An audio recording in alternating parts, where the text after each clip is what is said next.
Nigeria still faces that huge post-harvest loss of about 50% and costing about 3.5 trillion naira annually.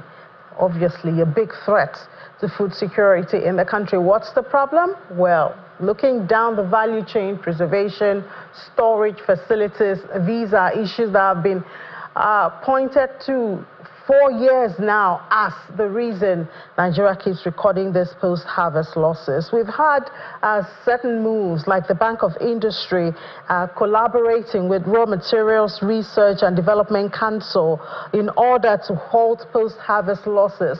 But how much impact or results have we seen from that? Let's talk to someone who deals in this line. He is the president of Agric and Industrial Entrepreneurs of Nigeria. He is Mr. Chukwu Nwachukwu, joins us from our Abuja studio. Mr. Nwachukwu, good morning, and thank you so much for joining us this morning. Good morning, Ini, and thank you for having me. Good, sir. So why does this seem as if this is incurable, the issue of post-harvest losses? In the midst of the threats of food security, we still have to lose about 50% of what we produce.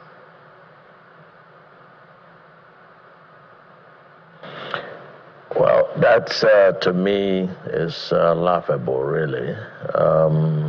When you talk about post-harvest losses, you want to ask yourself, have we even produced enough? If we're producing enough to lose so much post-harvest, then why are the prices of food and commodities still so high? And so somebody somewhere is not telling people the truth. The truth is that if losses are at all, it's minimal, probably setting up again to go on a jamboree of expenditure on that road we've been before.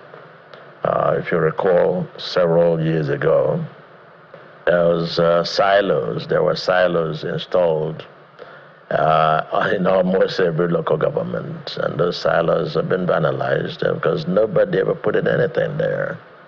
And so when you're talking about post-harvest losses, are they real, or is it something to set up for somebody to import silos again, build something?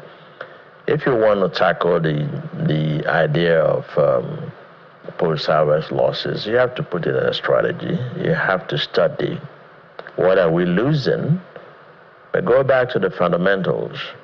If there's excess food produced, then why are the prices so high? I think that those who are trying to maximize whatever gains they want to make by awarding this contract should first of all talk about the production and being able to feed Nigerians first. I don't think that there's that much loss, if at all. But if you want to talk about storage and stuff like that, must there be high-level silos? You put silos where you have excess, so you have a strategy to talk about food security. The essence of food security in the first place is when there's a dearth of or some of farming or a deficiency or deficit, or the prices are rising, then you inject some of those things to stabilize the prices. And so when you want to talk about this, get the strategy right. This is ridiculous, and as far as I'm concerned, rubbish. Yeah, but Mr. Nwachukwu, when we see the reality that in Nigeria there are seasons, for instance, this is a season for mango, so we have a lot of mango, you have it at cheap prices, but in a few months from now, you don't even see it. If you see it, it's really expensive. And we have crops like that. Doesn't that point to the fact that we do have the issue or challenge of storage, preservation of our crops? Again, I talk about the strategy of it. Now we have seasonal cropping. You're right. Yeah, sometimes you have tomatoes, and sometimes you have mangoes and stuff like that. Wouldn't it be better to talk about how to use those products or the produce as raw materials for processing. Because we import virtually everything in Nigeria, and went into Nigeria. So rather than talking about what are you going to store mangoes for? It requires cool environment. It requires you got to preserve it in such a state that it seems fresh each time you eat it. There isn't enough raw materials in this country, and those raw materials could form basis for further industrialization. So those who are talking about this thing should first look at how do you create a supply chain management in such a way that they become available raw materials, for production in another sector for small-scale industrialization. We're working on it, and we're talking about creating in every local government, one industry. So we're going to use these raw materials that you think are rotting away to produce. So it goes back to what I'm talking about. Create a strategy whereby you take this produce and they become raw materials for further processing. That's the way to go. But somebody somewhere, I suspect, is going back to the storage area when they build silos, and go back and study those silos. They're all dismantled, vandalized. Nobody ever stored anything there. So let's take a step back, get the strategy right, and defeat this narrative of anybody talking about excess this and that. It's not excess, because those are raw materials for further production. Yeah, so what do you suggest? I know you're always talking about local government to crop. I wonder how that's going, and how do we bring up this strategy that you refer to be able to preserve those excess and use as raw materials? I'm not talking about preserving them. Like I said, in my organization, we're promoting with NOLGE, hopefully, National Union of Local Government Employees, to create clusters in every local government. Now, further to that, we're going to create what we'll call one local government, one industry. So those produce after domestic consumption will become raw materials for those industries. So when you take a look at a particular local government, you find what crops are advantageous for them. If you take cassava, for instance, you can't say there's excess cassava because it becomes raw materials for gari.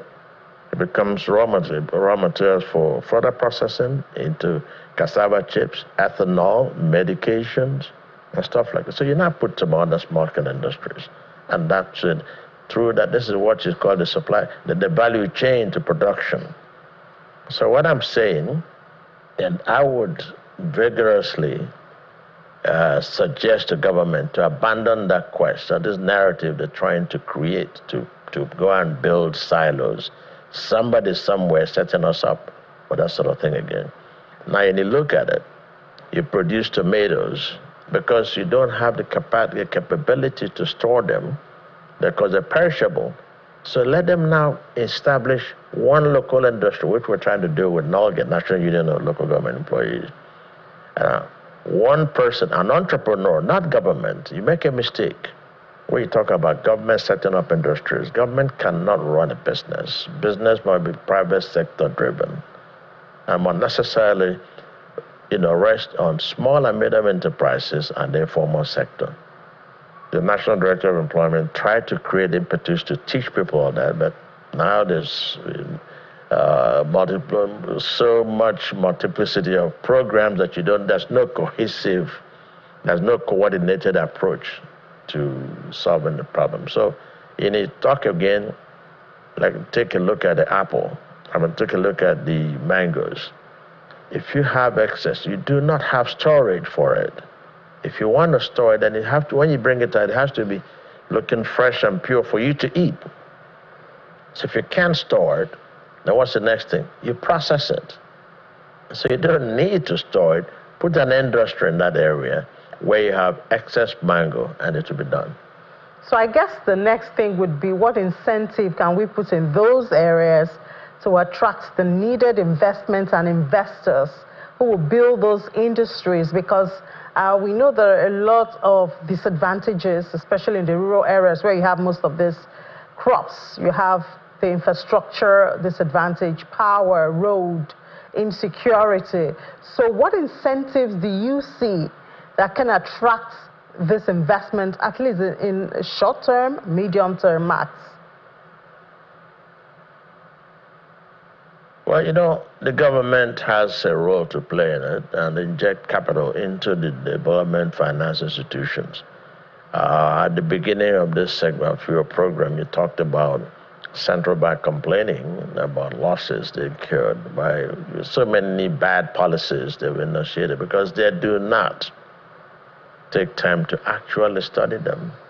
You came up with a ridiculous thing. What? Fine, it should have been good, called Anchor Borrowers Program, but huge losses there. And so what does the central bank do? They cut it off, just like that. They set up task forces to recover it. Instead of blaming themselves for bad policy in this initiative in the first place, because it was not well conceived. You don't conceive a policy by yourselves when you know nothing about it.